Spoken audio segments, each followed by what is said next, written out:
Hello friends, welcome to daily news analysis of The Hindu. Today the date is 22nd January, so let's get started. In today's newspaper or even throughout this week, what we are seeing is all about Trump and USA, and most important is that what implications it might have for India as well as global world. Okay so अभी तक Trump ने आते ही काफ़ी fire brand की तरह काफ़ी aggressive decisions लिए हैं, जिसमें से हम लोग एक बार डिस्कस कर लेते हैं इंपॉर्टेंट वन, जिनके इम्प्लीकेशंस इंडिया और वर्ल्ड के लिए नेगेटिव ही होंगे most probably. See first thing is, इन्होंने प्रॉमिस किया था कि जो जब ये हारे थे 2020 में, तब वहाँ पर यूएस की कैपिटल हिल पर कुछ लोगों ने राइट्स किए थे 2021 में। ओके तो इन ये जो जितने भी लोग थे जो इसमें पकड़े गए थे उनको पार्डन किया इन्होंने सबसे पहले। ओके बट अगेन इसका इंडिया से कोई लेना देना नहीं है। सेकंड थिंग जो इन्होंने की है वो है सबसे important exit from Paris deal, जो कि वर्ल्ड ओवर इस चीज़ को लेकर और ज़्यादा इशू बनाएगा कि एक तरफ तो वर्ल्ड बात करता है कि हमें फॉसिल फ्यूल को फेज आउट करना है, बट ट्रंप क्या कह रहे हैं कि I don't consider this deal as serious one. Second is कि हम लोग अपने यहाँ पर ऑयल एंड गैस के एक्सप्लोरेशन को बढ़ाएंगे। ओके सेकेंड इज इन्होंने कहा है कि इलेक्ट्रिक व्हीकल ही खरीदना कंपलसरी हो, ऐसा कुछ नहीं है, आपकी मर्जी है, आप जो चाहे परचेज कर सकते हैं। तो इसके इम्पैक्ट क्या होंगे दैट यूएसए जैसी बड़ी कंट्री और जो रिस्पॉन्सिबल भी है काफ़ी ज़्यादा क्लाइमेट इश्यूज़ के लिए हिस्टोरिकली, वो जब इससे बाहर निकलती है तो फिर दूसरी जो कंट्रीज़ हैं चाइना, इंडिया या इवन ब्राज़ील, क्योंकि ब्राज़ील भी पिछले कुछ टाइम से काफ़ी एडमेंट हुआ है कि मैंने ही थोड़ी ना ठेका लिया है कि मैं अर्थ के लंग्स को प्रिजर्व करके रखूँगा, मुझे भी ऑयल की ज़रूरत है, मुझे भी गैस की ज़रूरत है, मुझे भी और नेचुरल रिसोर्सेज की ज़रूरत है, तो मैं भी अमेजॉन फॉरेस्ट को कट करूँगा एंड अपने इकोनॉमिक डेवलपमेंट पे ध्यान दूंगा। ओके तो जब आप एक डेवलप कंट्री यहाँ से निकलती है तो फिर इन डेवलपिंग कंट्रीज़ को भी होता है कि हमें भी कोई रूल्स ओबे करने की ज़रूरत नहीं है। ओके सो अल्टीमेटली इसका पूरा इम्पैक्ट जो पड़ेगा वो पड़ेगा हमारे ऑल दो सस्टेनेबल डेवलपमेंट गोल्स पर भी, और जो develop countries versus developing countries के बीच का जो डिवाइड है वो और ज़्यादा वाइडन हो सकता है। ओके सेकंड, इन्होंने एग्जिट किया है डब्ल्यूएचओ से। नाउ डब्ल्यूएचओ में इनका स्टैंड क्या था? इनका सबसे बड़ा स्टैंड था that USA with population around 35 crore and China with population of around 140 crore, USA contribute करता है $500 मिलियन, चाइना इतनी ज़्यादा पॉपुलेशन लेकर भी कंट्रीब्यूट कर रहा है just $30 million.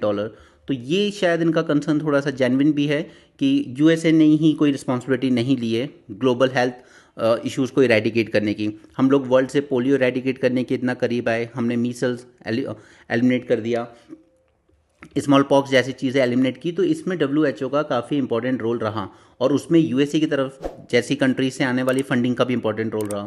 India also have a population of around 140 crore और हमने कमिट किया है कि हम अगले 3 साल में $300 मिलियन तक के रुपीज़ यहाँ पे देंगे।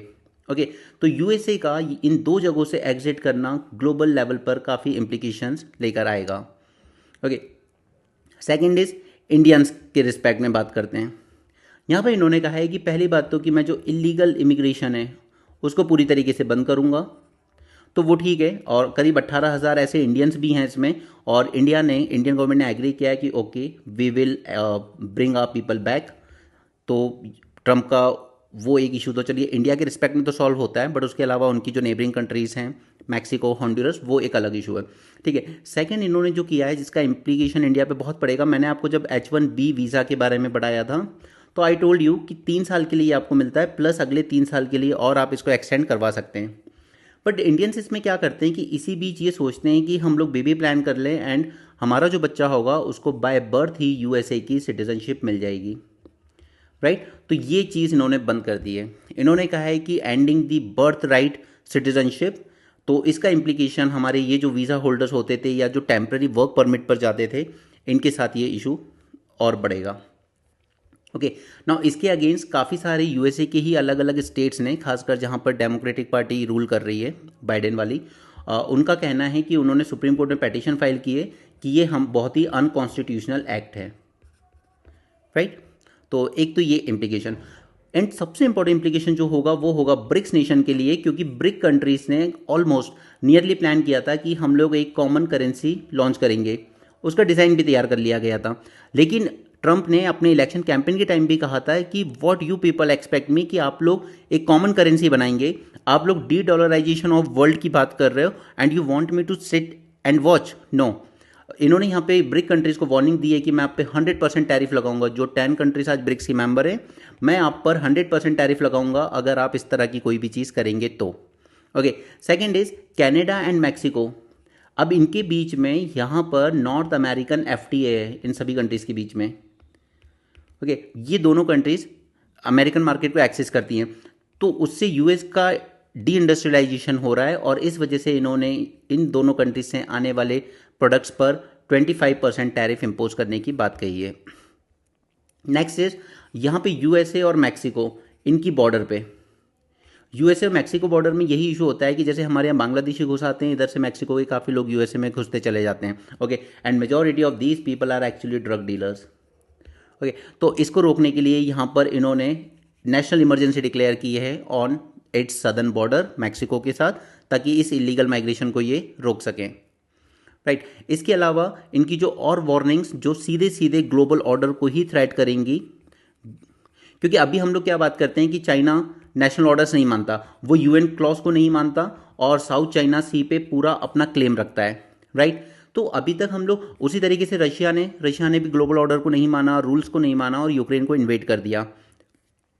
ओके, तो यहाँ पर अगर यूएसए भी अगर ऐसी बात करेगा कि I will take over the Panama canal first thing, and you know इन्होंने शपथ के टाइम वहाँ पे चाइनीज वाइस प्रेसिडेंट बैठे हुए थे, ठीक है, इन्विटेशन तो भेजा था जिनपिंग को, पर वो नहीं आया, वाइस प्रेसिडेंट आया और उसके सामने इन्होंने बोला कि पनामा कैनाल हमने पनामा को दिया था, चाइना को नहीं दिया था, कि चाइना इसको रन करेगा। तो पनामा कैनाल टेक ओवर करने की इन्होंने ओपन थ्रेट दिया है। दूसरा, इन्होंने ओपन थ्रेट तो नहीं कहेंगे, बट कहीं ना कहीं इन्होंने बहुत ही हाइपर लैंग्वेज में अपना मैसेज कन्वे किया है to Denmark that I want Greenland. Okay, for both purpose, for military purpose as well, क्योंकि जैसे जैसे आर्कटिक ओशन मेल्ट हो रहा है, न्यू एरियाज वहाँ पे ओपन हो रहे हैं, न्यू शिपिंग लेन्स ओपन होंगे, तो वो मिलिट्री कंट्रोल यूएसए अपने पास चाहता है। और दूसरा कि वहाँ पे न्यू रिसोर्सेज भी मिलेंगे, जैसे आज रशिया की जितने रिसोर्सेज हैं ऑयल गैस वगैरह के, वो सब वहीं से आते हैं, आर्कटिक बेसिन से। ओके, तो यूएसए भी उस चीज़ को देख रहा है।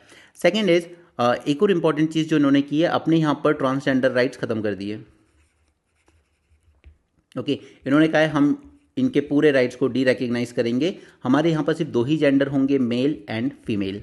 राइट, और लास्टली इन्होंने एक और वार्निंग दी है कि कुछ कंट्रीज़ के सिटीजन्स पर ये ट्रैवल बैन लगा सकते हैं, जिसमें पाकिस्तान भी हो सकता है, बिकॉज इन्होंने पाकिस्तान के लिए काफ़ी स्ट्रॉन्ग वर्ड्स यूज़ करे थे when he said that Pakistan has become the safe haven for terrorist. Okay, तो ये करीब 14 ऐसे इंपॉर्टेंट डिसीजंस हैं जो ट्रंप ने अभी विद इन अपने 24 आवर्स ले लिए हैं। क्लियर, और इन्होंने एक सिंपल सी बात कही थी कि मैं कोई गवर्नमेंट जॉब्स नहीं दूंगा, ठीक है, फिलहाल के लिए मैं गवर्नमेंट की सारी रिक्रूटमेंट फ्रीज कर रहा हूँ क्योंकि सरकार पे खर्चा ज़्यादा बढ़ रहा है इन चीज़ों का। बट जो भी था, उन्होंने अपने इलेक्शन कैंपेन में ही ये बातें क्लियर कर दी थी। ऐसा नहीं है कि पहले फेक प्रोमिस कर रहे हूँ कि हम आपको 2 करोड़ नौकरियाँ देंगे और बाद में बैकआउट कर गए हूँ। देखिए, जो है शुरू से उनका ऐसा ही रहा है। ऑलराइट, तो ये वो डिसीजंस हैं जो अभी तक ट्रंप ने लिए हैं और इनके इम्पैक्ट क्योंकि वर्ल्ड ओवर होंगे, इंडिया के लिए भी होंगे, इसलिए मैंने आपसे ये सारी चीज़ें डिस्कस की है, क्योंकि न्यूज़पेपर में इन्हीं को लेकर बहुत से आर्टिकल्स हैं। ऑलराइट, तो ये सारी चीज़ें मैंने आपको एक ही जगह समझा दी हैं, आप इसको पढ़ सकते हैं। हाईलाइटेड न्यूज़पेपर आपको व्हाट्सएप ग्रुप पे मिल जाता है। ओके, व्हाट्सएप का कॉन्टैक्ट नंबर है 7770977699, तो आप वहाँ से अपनी हाईलाइटेड कॉपी ले लिया कीजिए। सो ट्रम्प से रिलेटेड हमने उसके अभी तक सारे डिसीजन और इनके इम्प्लीकेशंस के बारे में जान लिया। हम आगे बढ़ते हैं। यूजीसी गाइडलाइन, कल हमने डिटेल में डिस्कस की थी। यूजीसी गाइडलाइंस 2 मेजर इश्यूज़ हैं, एक वाइस चांसलर के अपॉइंटमेंट की जो सिलेक्शन कमेटी है उसको लेकर, दूसरा वाइस चांसलर की एलिजिबिलिटी को लेकर, ठीक है, 2 इशू वाइस चांसलर से। तीसरा इशू है टीचर्स से रिलेटेड, क्योंकि यहाँ पे आपने क्या कह दिया, क्रॉस डिसिप्लिनरी लोग भी कर सकते हैं, ठीक है। आप अगर उस डिसिप्लिनरी से नहीं हैं, लेकिन आपने अगर एनईटी के थ्रू उसका एग्ज़ाम क्लियर कर लिया है, तो फिर आप टीचिंग कर सकते हैं। तो ये भी स्टेट्स को पसंद नहीं आया, तो कहीं ना कहीं ये फेडरल स्ट्रक्चर की बात करता है। एंड रिमेंबर कि ये it was actually the 42nd constitutional amendment जिसने एजुकेशन को स्टेट लिस्ट से निकालकर कॉन्करेंट लिस्ट में डाल दिया था। इसीलिए आज ये इशू आ रहा है। अगर इंदिरा गांधी ने एजुकेशन को स्टेट सब्जेक्ट ही रहने दिया होता तो आज सेंटर इतना इंटरफेयर नहीं कर रहा होता।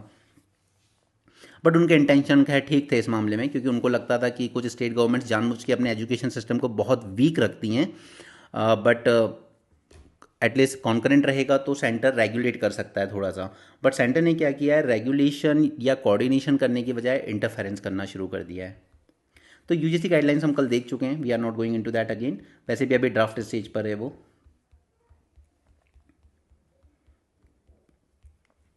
कॉम्पिटेंट टू जज इंडस वाटर ट्रीटी डिस्प्यूट, ये कहना है वर्ल्ड बैंक के न्यूट्रल एक्सपर्ट का।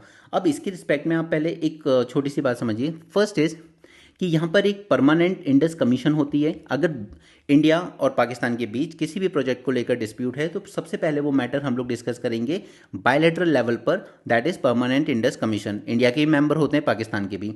अगर वहाँ पे सॉल्यूशन नहीं मिलता है तो फिर हम world bank appointed neutral expert के पास जाएंगे, और अगर वहाँ से भी सॉल्यूशन नहीं निकलता है तो फिर हम जाएंगे कोर्ट ऑफ आर्बिट्रेशन में। वहाँ पे जो डिसीजन मिलेगा वो बाइंडिंग होगा।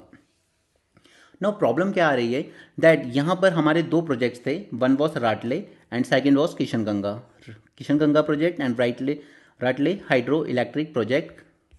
इन दो को लेकर पाकिस्तान ने चैलेंज किया था। तो बायलैटरल लेवल पर तो कोई बात हुई नहीं, हमने करनी भी नहीं चाहिए, ठीक है। हमने पाकिस्तान को कह दिया कि पहले आप पूरी ट्रीटी रीनेगोशिएट कीजिए, उसके बाद बात करेंगे। अब पाकिस्तान फिर ये मैटर चला गया न्यूट्रल एक्सपर्ट के पास। तो इंडिया ने कहा कि अभी क्योंकि हमने ये वाला प्रोविजन पूरी तरीके से एग्जॉस्ट नहीं किया है, ठीक है, न्यूट्रल एक्सपर्ट पे लेवल पे बात कर सकते हैं। लेकिन पाकिस्तान ने क्या किया, हम तो न्यूट्रल एक्सपर्ट के पास जाने की बात कर रहे थे, लेकिन पाकिस्तान ने इस न्यूट्रल एक्सपर्ट को भी बाईपास करके सीधे कोर्ट ऑफ आर्बिट्रेशन में चला गया कि इस केस को स्टडी कीजिए और अपना जजमेंट दीजिए बाइंडिंग, ठीक है। लेकिन इशू ये है कि जब तक आप इसको पूरी तरीके से एग्जॉस्ट नहीं कर लेते हो, आपको यहाँ नहीं जाना चाहिए था। तो अब यहाँ पर वर्ल्ड बैंक कह रहा है कि नहीं, हम ये भी कर सकते हैं, ये भी कर सकते हैं, बट इंडिया कह रहा है कि दैट इज़ नॉट पॉसिबल, क्योंकि ये तो फिर बात हो जाएगी पैरेलल पैरेलल एडजुडिकेशन की, ओके, जो कि अलाउ नहीं है। यहाँ पे neutral expert of the Indus water treaty 1960 decided that it is competent to decide on differences between India and Pakistan and the design of hydro electric project built on Indus water rivers. India decided there would be no more meetings of Permanent Indus Commission made up of representatives of both countries until IVT was renegotiated। जब तक renegotiate नहीं करेंगे हम कोई meeting नहीं करेंगे। India ने पाकिस्तान को लिखा भी 4 बार कि हम लोग टॉक करें इस पे on revising the treaty, but Pakistan ने कोई रिस्पॉन्स दिया नहीं। अब यहाँ पे क्या हुआ कि पहले इसको कोशिश किया गया था पीआईसी लेवल पे सॉल्व करने की, बट ये हुआ नहीं। फिर world bank appointed neutral expert के पास जाएंगे, और अगर ये भी फेल हो जाता है तो कोर्ट ऑफ आर्बिट्रेशन के पास जाते हैं। Initially both countries seem to agree on world bank appointing a neutral expert. Pakistan in 2016 asked for court of arbitration. तो इंडिया ने जैसे तैसे एग्री किया था कि ठीक है न्यूट्रल एक्सपर्ट के पास चलते हैं, बट पाकिस्तान सीधे चला गया कोर्ट ऑफ आर्बिट्रेशन के पास, और ये बात इंडिया को पसंद नहीं आई। India has refuse to attend the proceedings of court of arbitration at the Hague. Okay, तो ये याद रखिएगा इसका स्ट्रक्चर क्या है, किस तरीके का अगर डिस्प्यूट्स आते हैं तो। नेहरू पोर्ट मुंबई में, Jawaharlal Nehru port authority in Mumbai is set to become India first port to enter top 10 global ports with 10 million 20 feet equivalent units. Okay, so world के एटलीस्ट टॉप 10 में हमारा एक पोर्ट तो आ जाएगा बाय 2027। आया नहीं है, it is just we are assuming. WHO के चीफ ने बोला है यूएस को प्लीज़ रिकन्सिडर योर डिसीजन जो आपने एग्जिट किया है यहाँ से, because USA was a founding member of the WHO in 1948। Now let me tell you with my experience कि आप अब इस साल आप पूरी तरीके से एक्सपेक्ट कर सकते हो क्या WHO के आज तक 1948 से अब तक का परफॉर्मेंस इवैल्यूएशन आपसे मेंस में पूछा जा सकता है। ओके, इसकी अचीवमेंट्स पूछी जाएंगी आपसे, ठीक है, इसके फेलियर पूछे जाएंगे, कहाँ कहाँ ये फेल हुआ कब कब, और फाइनली आपसे पूछा जाएगा फर्दर हम इसमें और क्या स्टेप्स ले सकते हैं इसको बेटर बनाने के लिए। Okay, so do prepare this topic for your mains. इसी तरीके से क्वेश्चन आते हैं, ये सब चीज़ें रेडीमेड नहीं मिलेंगी आपको कहीं, ठीक है। मैं आपको ये सब चीज़ें करवा दूंगा इधर इन मेंस 450 प्लस या फिर 20 मिनट डिस्कशन, जैसा भी होगा I would let you know. Okay, but ये चीज़ें एप्लीकेशन पे अपलोड होती हैं, ये अब यूट्यूब पे अवेलेबल नहीं है, एंड ये सारी चीज़ें आपको जस्ट 4000 रुपीज़ पर मंथ मिल जाती हैं। World has seen the end of smallpox and brought polio to the brink of eradication. किसकी मदद से? WHO की मदद से, राइट। हालांकि कोविड पैंडेमिक को मैनेज करने में थोड़ा सा गड़बड़ कर गया था WHO, क्योंकि उसके जो चेयरमैन थे वही चाइना के पूरे प्रेशर में रहते थे, because he was Ethiopian.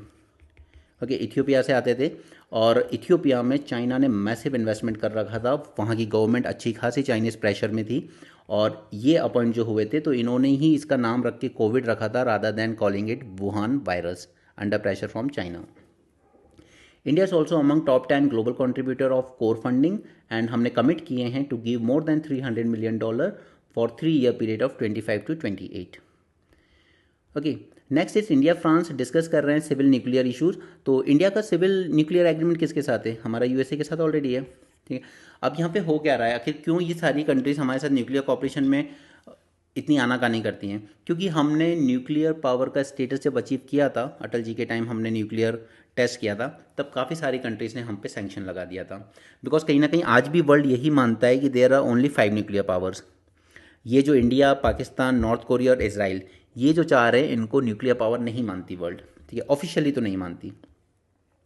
India and France have agreed to boost cooperation in high-end technology sector and discuss a long-pending civil nuclear cooperation. Mister Modi Paris travel करेंगे for summit for action on artificial intelligence. ये सारी चीज़ें मैंने आपको बताई हैं पहले भी। जैतापुर प्रोजेक्ट है न्यूक्लियर पावर प्लांट जिसमें इंडिया और फ्रांस कोऑपरेट कर रहे हैं। The two sides have not resolved issues on the much delayed Jaitapur nuclear power plant. अब ये जो बड़े बड़े न्यूक्लियर पावर प्लांट हैं, इनमें काफ़ी सारे इनके कॉन्स होते हैं, ठीक है। इसलिए अब वर्ल्ड किसकी तरफ मूव कर रहा है? Small modular reactor. और मैंने स्मॉल मॉड्यूलर रिएक्टर आपको मेंस 450+ में तैयार करवाया है। क्यों? बिकॉज ये फ्यूचर है, ये ही वर्ल्ड का फ्यूचर है, स्मॉल मॉड्यूलर रिएक्टर। और ये आपसे आज नहीं तो कल मेंस 450 में डेफिनेटली पूछा जाएगा। मैं लास्ट ईयर भी एक्सपेक्ट कर रहा था बट लास्ट ईयर नहीं आया, बट डेफिनेटली नेक्स्ट ईयर आपसे पूछा जाएगा। India France signed civil nuclear agreement in 2008। Okay, उसके अंडर में हमने जैतापुर प्लांट शुरू किया कि हम लोग यहाँ पे न्यूक्लियर पावर जनरेट करेंगे दोनों मिलके।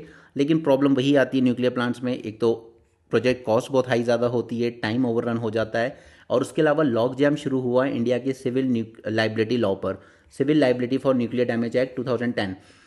इसकी वजह से काफ़ी सारी कंपनीज बैकआउट कर गई, क्योंकि उनको ये लगता है कि जैसे भोपाल गैस डिज़ास्टर हुआ तो उसमें जो हुआ वो सरकार पे करे, ठीक है। लेकिन ये जो सिविल न्यूक्लियर लाइबिलिटी हम लोग लेकर आए थे, मनमोहन सरकार, उसने क्या किया था कि जो कंपनीज होंगी जो ऑपरेट कर रही हैं, जिन्होंने पार्ट सप्लाई करें, उन पे लाइबिलिटी बनेगी। अगर कोई डिजास्टर हुआ तो आप कंपनसेशन पे करना होगा।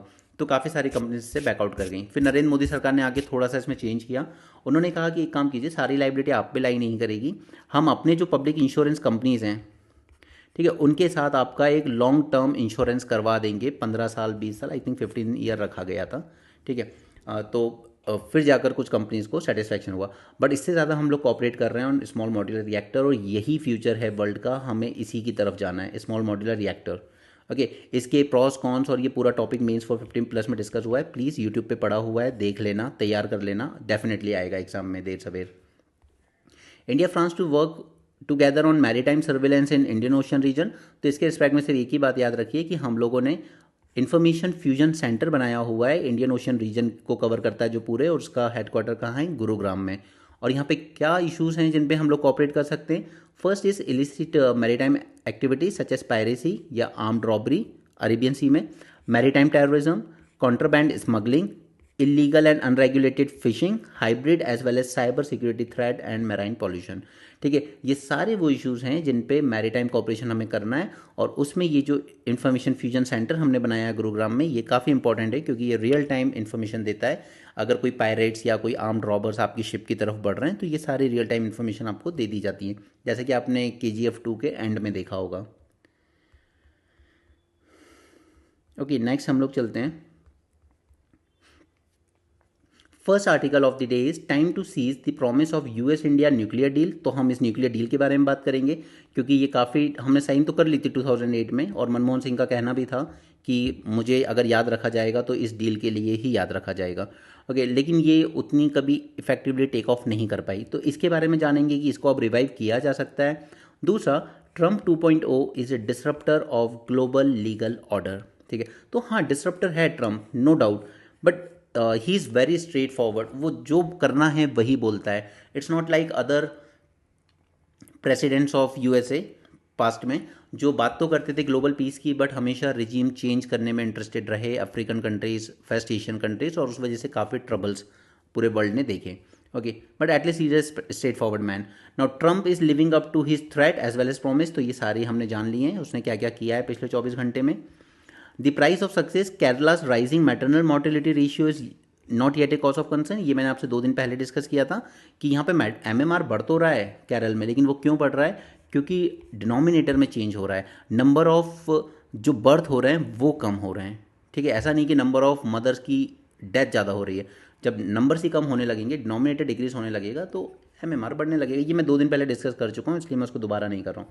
ओके, तो हम ये दोनों टॉपिक कवर करते हैं पहले, ये न्यूक्लियर डील हमारी और Trump as a disruptor. Okay, time to seize the US India nuclear deal. Now relevance कहाँ है यूपीएससी में, आप कहाँ कहाँ यूज़ कर सकते हो ये खुद पढ़ लेना, पीडीएफ आपको मिल जाएगी। बैकग्राउंड देख लेते हैं। 2008 में साइन हुई थी और एक हिस्टोरिक माइलस्टोन माना गया था। क्यों साइन करनी पड़ी थी हमें?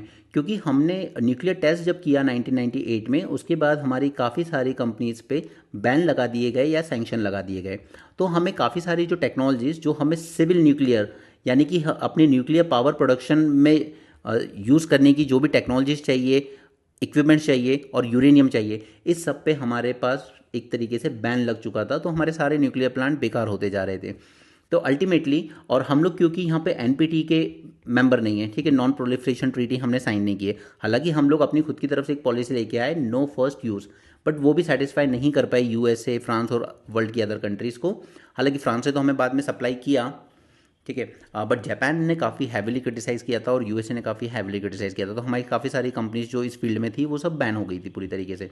ओके, तो फिर हमें यहाँ पे एनपीटी के मेंबर नहीं थे हम, तो हमें यहाँ से जो भी चीज़ की ज़रूरत थी उसके लिए हमें यूएसए के साथ साइन करना पड़ा 2008 में सिविल न्यूक्लियर डील, और फिर जाकर यूएसए ने हमें वेवर दिलवाया इन सब चीज़ों में। ओके, तो India US nuclear deal marked a transformative moment in bilateral relation. It enabled India to engage in global nuclear commerce. Okay, commerce यानी कि यूरेनियम वगैरह परचेज करना है, ओके, सेंट्रीफ्यूगल्स परचेज करने हैं या जो भी टेक्नोलॉजी वगैरह परचेज करनी है, to engage in global nuclear commerce despite being a non signatory to NPT. क्योंकि ग्लोबल कॉमर्स वही लोग कर सकते हैं न्यूक्लियर में जो एनपीटी की मेंबर होंगी जो कंट्रीज, बट हम मेंबर नहीं थे और हम बनना भी नहीं है हमें, क्योंकि वो डिस्क्रिमिनेटरी ट्रीटी है। तो फिर यूएसए के साथ ये डील साइन करनी पड़ी ताकि हम एंगेज हो सकें न्यूक्लियर कॉमर्स में। Okay, it overcame opposition related to fears of nuclear proliferation. तो कम से कम यूएसए अदर कंट्रीज़ को ये तो रहा कि चलिए न्यूक्लियर प्रोलिफरेशन नहीं करेगा इंडिया, यानी कि इंडिया अपनी ये जो न्यूक्लियर बॉम्ब की टेक्नोलॉजी है ये किसी और कंट्री से शेयर नहीं करेगा। Okay, second is coalition for partnership with India. So this played a significant role in advocating for the deal, and it involved business, Indian Americans, academics to promote US approval of the agreement. अब जो हम proudly कहते हैं India का diaspora वहाँ पर USA में, ठीक है, इस डायस्पोरा ने काफ़ी इंपॉर्टेंट रोल प्ले किया था इंडिया यूएस की सिविल न्यूक्लियर डील कराने में, और यही हम लोग एज अ फॉर्डर पॉइंट बार बार यूज़ करते हैं जब भी हम इंडिया यूएस रिलेशंस के पे कोई टॉपिक पे नोट लिखते हैं। Strategic shift. This strengthened defense as well as strategic cooperation between US and India, and this marked the end of estrangement from the Cold War era. ठीक है, क्योंकि cold war era में क्या था कि यूएसए था और दूसरी तरफ सोवियत था, और हमारा जो टिल्ट था कहीं ना कहीं सोवियत की तरफ ही था, थोड़ा सा इनडायरेक्टली। तो यूएसए इंडिया को वैसे ही थोड़ा सा एंटेगोनाइज था, लेकिन फिर सोवियत यूनियन डिसॉल्व हो गया, उसके बाद भी उतना ट्रस्ट नहीं हुआ, और सोवियत यूनियन डिसॉल्व होने के बाद ही हमने अपना जो न्यूक्लियर प्रोग्राम था उसको स्ट्रेंथन किया था कि अब हमें न्यूक्लियर पावर बनना है, otherwise this is only A unipolar world now. पहले तो सोवियत था, जब पाकिस्तान से हमारी वॉर हुई थी तो सोवियत था। अगर यूएसए कल को धमकी देता उस टाइम कि मैं न्यूक्लियर पावर यूज़ करूंगा आपके अगेंस्ट, तो सोवियत था रोकने के लिए। लेकिन जब सोवियत डिसॉल्व हो गया, अकेला रशिया उतना पावरफुल रहा नहीं, तो यूएसए की मनमानी ही चलनी थी, इसलिए वो एक टेम्पटेशन बना इंडिया के लिए कि अब आप न्यूक्लियर पावर खुद बन जाइए, ऐसे नहीं चलेगा। ओके, तो यहाँ पे ये जो कोल्ड वॉर एरा की जो नफरत थी वो थोड़ी सी कम हुई, और फिर हमने 4 फाउंडेशनल एग्रीमेंट भी किए यूएसए के साथ, राइट। और अब तो इंडिया को एक मेजर डिफेंस पार्टनर का स्टेटस भी दे रखा है यूएसए ने, ठीक है, जिसके थ्रू हमें काफ़ी क्रिटिकल टेक्नोलॉजीज़ का एक्सेस मिल जाता है यूएसए से, वेपन्स का एक्सेस मिल जाता है। तो ये सारी चीज़ें हुई और शुरुआत यहीं से हुई थी, इसलिए मनमोहन सिंह ने कहा था कि ये जो डील मैं साइन कर रहा हूँ आज यूएसए के साथ, इसके लिए मुझे याद रखा जाएगा। Now what is the challenges in implementing this nuclear deal?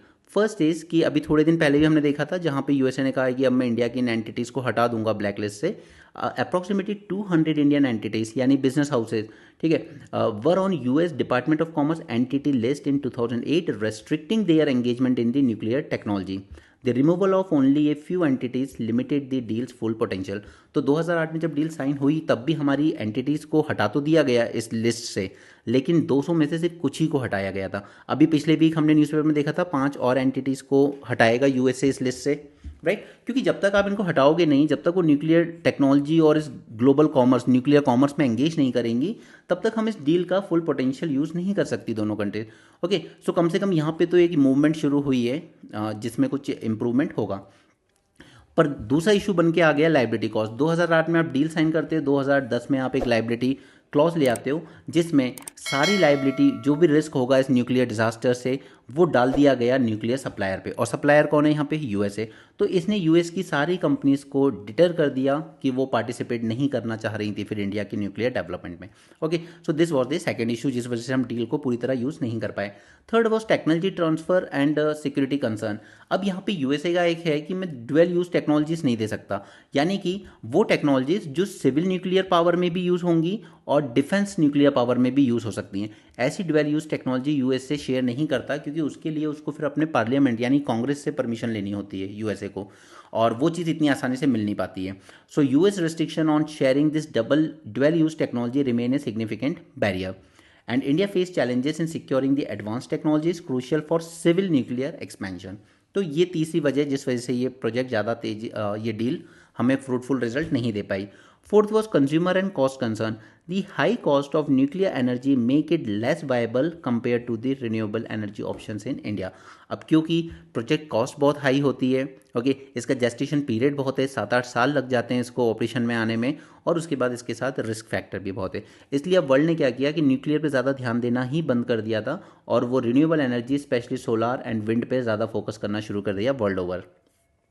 तो न्यूक्लियर में इन्वेस्टमेंट और टेक्नोलॉजी में डेवलपमेंट अपने आप ही थोड़ा सा कम हो गया था। बट अब इसने फिर से एक बूस्ट पकड़ा है जब से स्मॉल मॉड्यूलर रिएक्टर की बातें वर्ल्ड के सामने आई है, ठीक है। अभी तक सिर्फ 2 ही प्लांट ऑपरेट कर रहे हैं, एक रशिया में कर रहा है, एक चाइना में कर रहा है।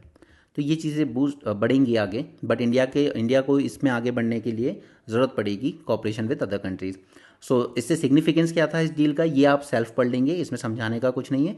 ये हमारी एनर्जी सिक्योरिटी इंश्योर करेगा, न्यूक्लियर पावर से ज़्यादा इलेक्ट्रिसिटी जनरेट कर सकते हैं हम और कम से कम कॉस्ट में कर सकते हैं। उसकी सिर्फ उसको ना ऑपरेट करने की कॉस्ट ज़्यादा है, बाकी उससे जो एनर्जी प्रोड्यूस होना शुरू हो जाए अगर एक बार, तो फिर उसकी कॉस्ट बड़ी कम होती है, ठीक है। तो हम अपनी पब्लिक को कम दरों पर बिजली दे पाएंगे। Second is strategic cooperation India और यूएसए के बीच। अलाइनमेंट ऑफ इंटरेस्ट, दोनों का इंटरेस्ट क्या है? चाइना को रोकना और इंडो पैसिफिक ओशियंस की सिक्योरिटी इंश्योर करना। और थर्ड है इंश्योरेंस मैकेनिज्म। तो ये 20 ईयर इंश्योरेंस एग्रीमेंट हमने बात की थी कि हम अपने ही पब्लिक सेक्टर कंपनीज से आपको इंश्योरेंस दिलवा देंगे ताकि आपकी जो लाइबिलिटी होगी वो थोड़ी कम हो जाएगी। It will mitigate the concerns of the foreign companies. Okay, further steps हम लोग इस रिविजिट कर सकते हैं इस लाइबिलिटी लॉ को, इसमें कुछ अमेंडमेंट कर सकते हैं, उसको अलाइन कर सकते हैं विद इंटरनेशनल स्टैंडर्ड ताकि एनकरेज किया जा सके फॉरेन पार्टिसिपेशन को। टेक्नोलॉजी एंड नॉलेज शेयरिंग हम करें, building trust and facilitating smoother technology transfer. Renewed commitments, both nations must address the pending barriers to fully realize the potential of the nuclear deal. And renewable energy में हम ज़्यादा cooperate करें क्योंकि उसमें USA के पास अच्छी खासी एक्सपर्टीज़ है। क्लियर? ओके, सेकंड टॉपिक पर आते हैं, Trump 2.0 as disruptor of global legal order. Relevance आप खुद से देख लेंगे, ठीक है। यूएसए की अगर हम बात करें तो उसे हमेशा ये माना है कि ग्लोबल ऑर्डर, वर्ल्ड के रूल्स तो मैं सेट करूंगा बट मैं एक्सेप्शन हूँ उसमें, ठीक है। खुद रूल्स उतना फॉलो करने की उसने जहमत उठाई नहीं। जब उन्हीं रूल्स पे अडेप्ट करने लगी countries like China, India, specially China, और जब वो यूएसए को ही चैलेंज करने लगी, तब जाकर अब यूएसए क्या बात करता है, रूल्स ही चेंज करो, ठीक है। डब्ल्यूटीओ में अपॉइंटमेंट नहीं होने दे रहा है, डिस्प्यूट रेजोल्यूशन मैकेनिज्म पूरा उसका बंद पड़ा हुआ है, राइट। तो अब यूएसए के साथ ये प्रॉब्लम है। US has been criticise for sidelining और violating the international agreements, reshaping the norms to align with the national interest. अब वो चाहता है कि ये जो इंटरनेशनल रूल्स हैं, जो नॉर्म्स हैं, they should be align with USA interest. Okay, उसको ये लगता था कि हमारे साथ अनफेयर रहे साबित हुए हैं ये रूल्स, और दूसरी कंट्रीज, डेवलपिंग कंट्रीज ने इसका ज़्यादा फायदा उठाया है। पॉलिसी डिसीजंस मैं ऑलरेडी आपको समझा चुका हूँ, जैसे ईरान न्यूक्लियर डील से इन्होंने विड्रॉ कर लिया था अपने फर्स्ट टेन्योर में, पेरिस एग्रीमेंट डील से विड्रॉ कर लिया था, और उसी टाइम एक टीपीपी बन रहा था ओबामा के टाइम, उससे भी इन्होंने विड्रॉ कर लिया था, जिसने कि पूरी तरह ट्रेड रिलेशंस को इम्पैक्ट किया। Second is USA has block the appointments of WTO dispute settlement body, paralyse कर रखी है उसकी पूरी फंक्शनिंग को। उसके अलावा इसने विड्रॉ किया from UNESCO, from WHO, and it is even threatening to exit from WTO. उसका कहना है ये सब बेकार है, बायलेटरल लेवल पे मैं डील करूंगा कि आपकी कंट्री से मुझे क्या फ़ायदा हो रहा है, मुझे आपकी कंट्री से क्या फ़ायदा हो रहा है। बाढ़ में गए global rules. Heavy reliance on the tariffs and protectionist policy.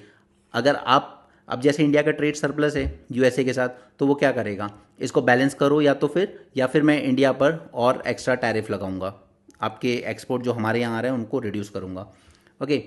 और एक अजीब बात इस इंसान में ये है कि ये चाहे इसके अलाइज हों या इसके राइवल्स हों, ये दोनों के साथ बराबर से डील करता है।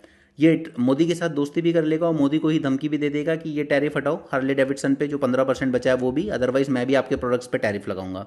Okay, so he is actually same to same whether with his allies और द राइवल्स, वो फर्क नहीं करता दोनों में। प्रपोजिंग थी imposing additional tariffs on imports from the Mexico and Canada, contradicting the free trade norms, क्योंकि इनके बीच में एफटीए है, बट वो कह रहा है कि सिर्फ तुम ही लोग कंट्रीज अपनी कंट्री से मेरी कंट्री में भेजते हो, मेरी कंट्री से तो कुछ खरीदते नहीं हो। तो इसके इम्पैक्ट काफ़ी होंगे। सबसे बड़ा इम्पैक्ट है मल्टीलैटरलिज्म वीक पड़ेगा।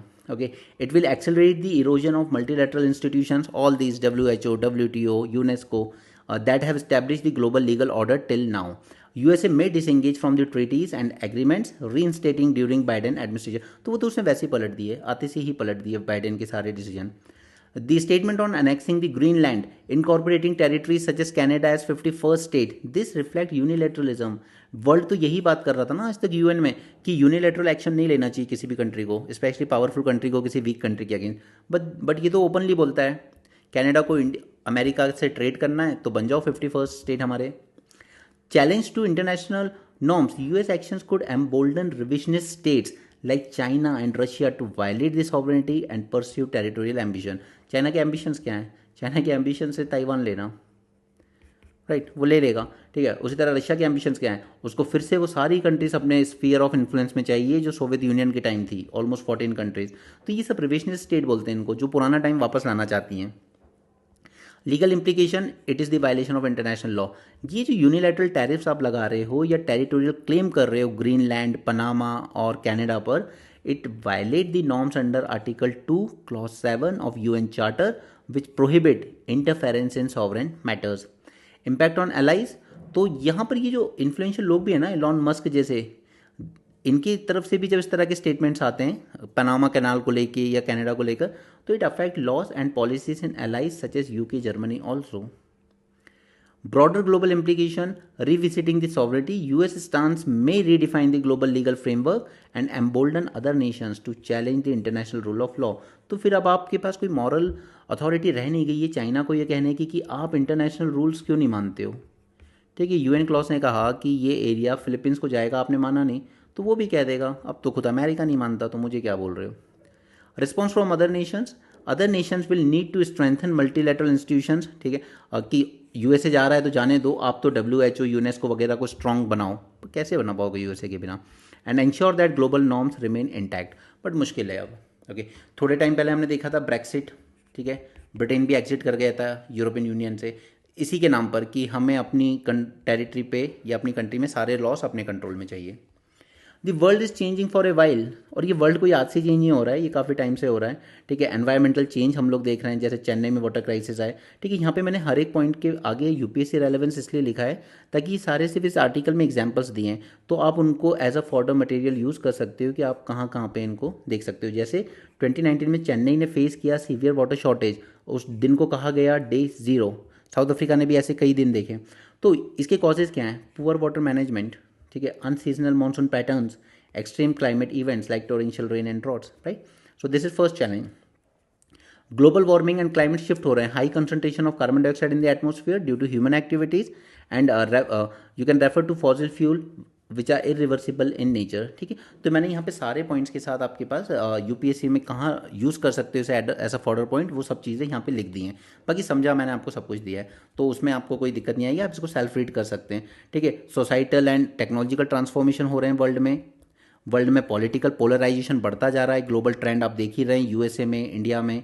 और उसके अलावा इंडिया के लिए आगे क्या रोड होना चाहिए, तो first we need to balance our relation with major power like US, China and Russia, but at the same time we should maintain our sovereignty and we should advance in defence technology and economic growth on our own.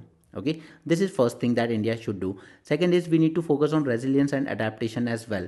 Okay, we should prepare for long term challenges rather than the short term fixes with respect to environmental sustainability, inclusive growth and strategic independence.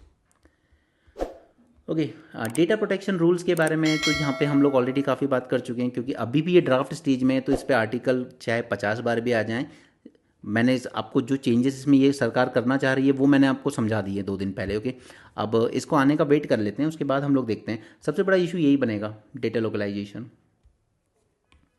अब ये जो rules आ रहे हैं वो क्यों आ रहे हैं, वो आ रहे हैं इस एक्ट को, ये जो डेटा प्रोटेक्शन एक्ट हम लोग लेकर आए थे 2021 में, इसको फोर्स में लाने के लिए। ओके, सॉरी 2023 में।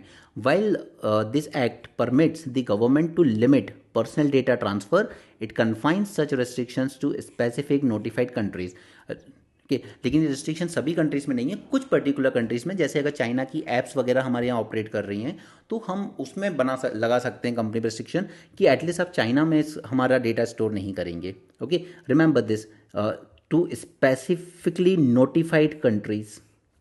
Okay, next is the rule also propose a creation of a government appointed committee to define which class of data, कौन सा डेटा एक्सपोर्ट नहीं किया जा सकता है इंडिया से बाहर। So this will be the second change, first and second. Okay, however this mandate will apply to significant data fiduciaries, यानी कि जिन पे ज़्यादा डेटा बनता है, हमारे इंडियंस का ज़्यादा डेटा अवेलेबल होता है, as designated by the government. अब कौन सी कंपनीज पे अप्लाई होगा वो भी कौन डेजिग्नेट करेगा, government, based on the volume and sensitivity of the personal data they process. Like जैसे मैट्रिमोनियल वेबसाइट्स हैं, उन पे काफ़ी आपका पर्सनल डेटा होता है, ठीक है, काफ़ी इन्फॉर्मेशन होता है आपकी, तो ऐसी कंपनीज को, ऐसे डेटा फिड्यूशियरीज को डेजिग्नेट किया जा सकता है कि आप नहीं करोगे। ओके, आप नहीं कर सकते एक्सपोर्ट हमारा डेटा। ठीक है, तो ये हो गया थर्ड चेंज। और आरबीआई ने ऑलरेडी एक रूल तो बना ही रखा है कि एटलीस्ट जो पेमेंट डेटा ऑपरेटर्स हैं उन्हें तो लोकलाइज करना होगा हमारा डेटा, जैसे फ़ोन पे, वॉलमार्ट इसको कर रहा है, ठीक है, उसी तरह से गूगल पे, इनके लिए तो मैंडेटरी है कि पेमेंट से रिलेटेड डेटा तो आप कंट्री के बाहर ले जा ही नहीं सकते, आपको यहीं पे रखना होगा इंडिया पे। तो उसी तरीके से गवर्नमेंट यहाँ पर भी बता सकती है कि किनको अप्लाई होगा ये और किनको नहीं।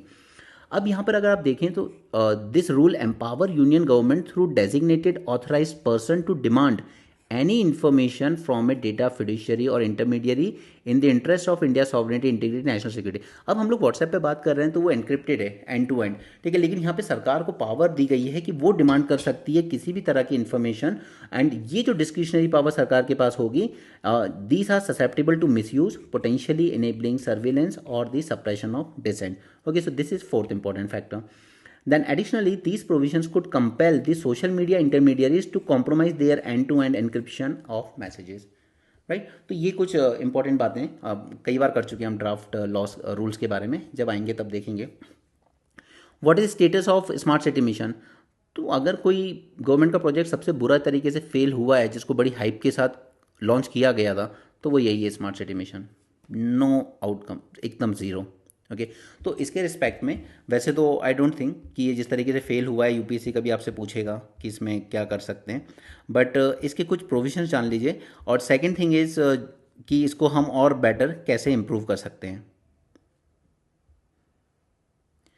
ऑलराइट, सो यहाँ पे 2015 में लॉन्च किया गया था, 100 स्मार्ट सिटीज़ बनाएंगे हम लोग to create models of urban development. Smart cities work करेंगी इंटरनेट ऑफ थिंग्स पे, जैसे आपको पार्किंग वगैरह करनी है तो आपको वहाँ पे स्मार्ट बैनर्स वगैरह लगेंगे, उसमें दिख जाएगा कि पार्किंग में कौन सा लॉट खाली है और आपको किस तरफ से जाना है वहाँ पे अपनी गाड़ी पार्क करने के लिए। ओके, यानी सारी चीज़ें फिजिकल एज वेल एज और डिजिटल, ये सब एक दूसरे से कनेक्ट होंगी ताकि आप स्मार्टली अपनी अर्बन सिटीज़ में मोबिलिटी कर सकें। ठीक है, फंडामेंटल एमिनिटीज़ प्रोवाइड की जाएंगी रेसिडेंट्स को। IT enabled services such as mobility, waste management, area based development which was restricted to specific zone within a city, और cities को retrofit किया जाएगा, redevelop किया जाएगा, और कुछ green field project यानी कि new projects भी launch किए जाएंगे. It bypass local governments relying instead on SPV.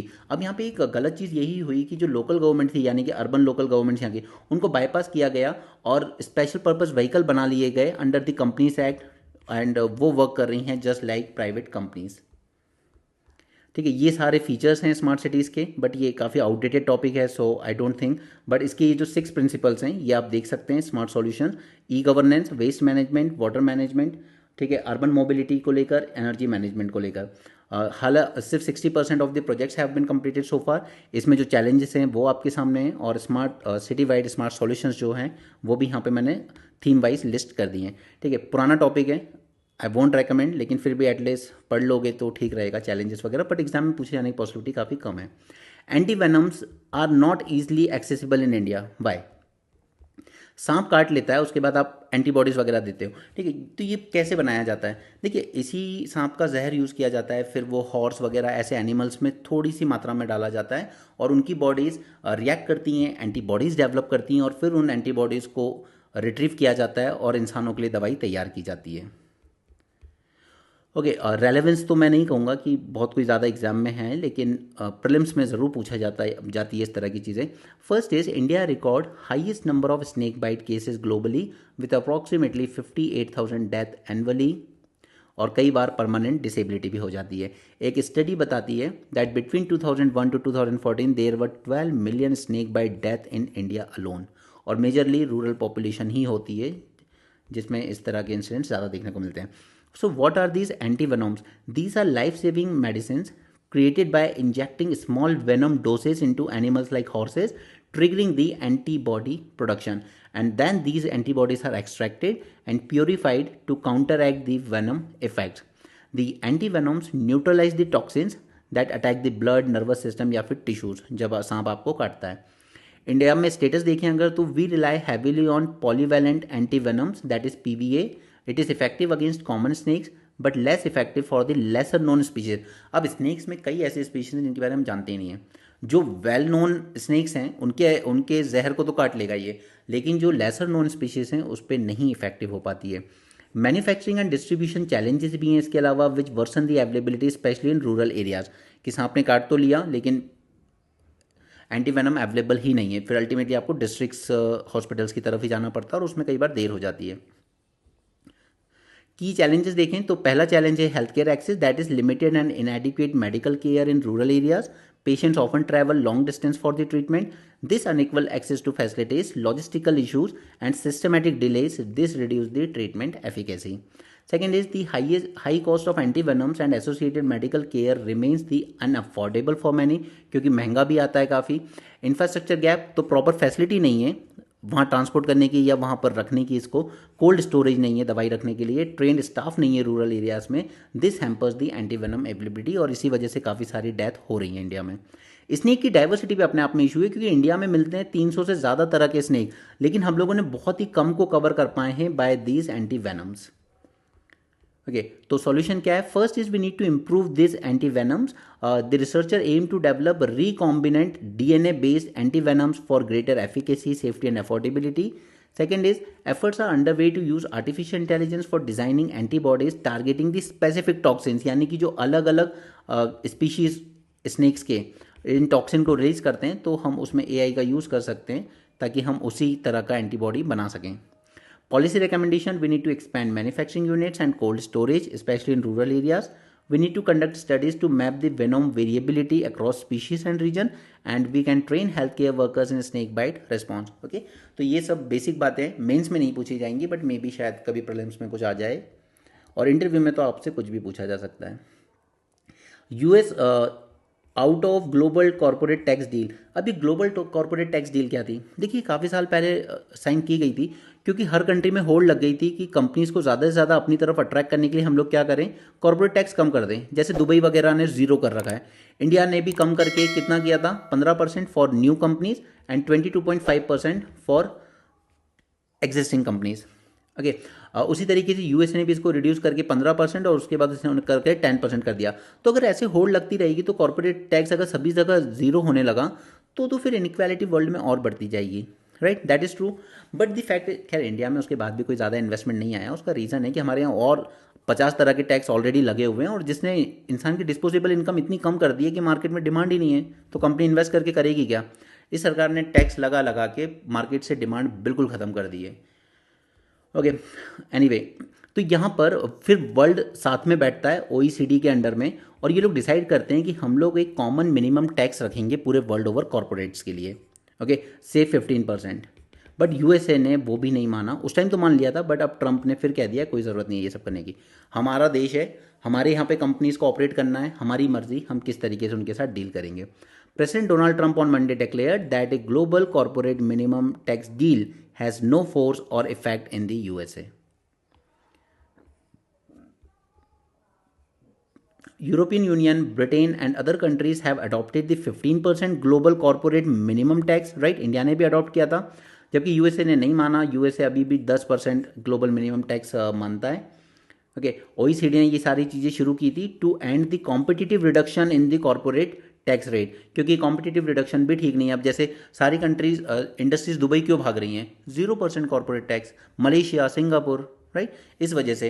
तो अब इनकी तरह सभी इसी तरह की एक कैट रेस शुरू हो जाएगी तो फिर इनइक्वालिटी वर्ल्ड में और बढ़ेगी, अमीर अमीर होता जाएगा, गरीब गरीब होता जाएगा।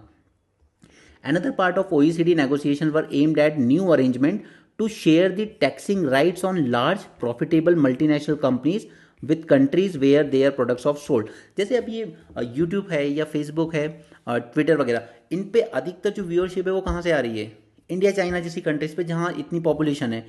लेकिन ये लोग अपने आप को ऑपरेट कहाँ से करते हैं, ये करते हैं आयरलैंड जैसी कंट्रीज से जहाँ पे टैक्स रेट बिल्कुल कम है। लेकिन यहाँ पे इंडिया की तरफ से इनको बहुत बड़ा मार्केट तो मिल रहा है, लेकिन इंडिया को क्या मिल रहा है, क्या इंडिया को इस पर कोई टैक्स लगा पा रही है, नहीं लगा पा रही है। तो इसका भी डिस्कशन किया गया था ओईसीडी नेगोशिएशन में।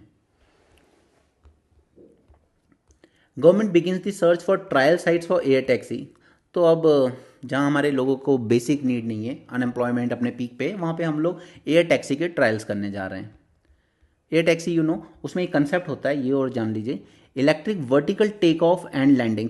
यानी कि ये जो टैक्सीज होंगी they will just take off, जैसे रोड पे चल रही हैं, ठीक है, जहाँ तक चली चली, फिर अगर उनको लग रहा है ट्रैफिक आ रहा है तो दे will just lift vertically just like helicopter. Okay, खड़े खड़े ही वहाँ से, ऐसा नहीं है कि ये एयर टैक्सीज को प्लेन की तरह रनवे चाहिए और वहाँ से फिर टेक ऑफ करेगी, no, they can vertically lift just like an helicopter. इसी को कहते हैं electric vertical take off and landing. eVTOL is an aircraft powered by electricity that takes off and land vertically like a helicopter but then shifts into forward flight using the tilt rotator। ऊपर straight जाता है और फिर सीधा horizontally जाना शुरू कर देता है प्लेन की तरह। ओके, यहाँ पे पुतिन और जी ने रीट्रेट किया है अपने क्लोज टाइज को ट्रंप की स्वेरिंग इन सेरेमनी के बाद, उसी को एक मैसेज देने के लिए। Okay, second is Trump exit from Paris agreement threatens the future of renewable energy. ये सारी चीज़ें मैंने आपको समझा दी हैं। बाकी स्पोर्ट्स न्यूज़ है। So that's it for this session and do join the prelims revision series, और अगर पॉसिबल हो तो पूरा कॉम्प्रिहेंसिव कोर्स ज्वाइन कीजिए, क्योंकि अल्टीमेटली ये जो मेंस 450 प्लस है और आपका 20 मिनट डिस्कशन वही होगा जो आपकी चीज़ों को लेकर आपकी अंडरस्टैंडिंग बेटर बनाएगा, आपकी आंसर राइटिंग को ईजी करेगा। Okay, so that's it for this session. Thanks for joining, have a great day and keep learning.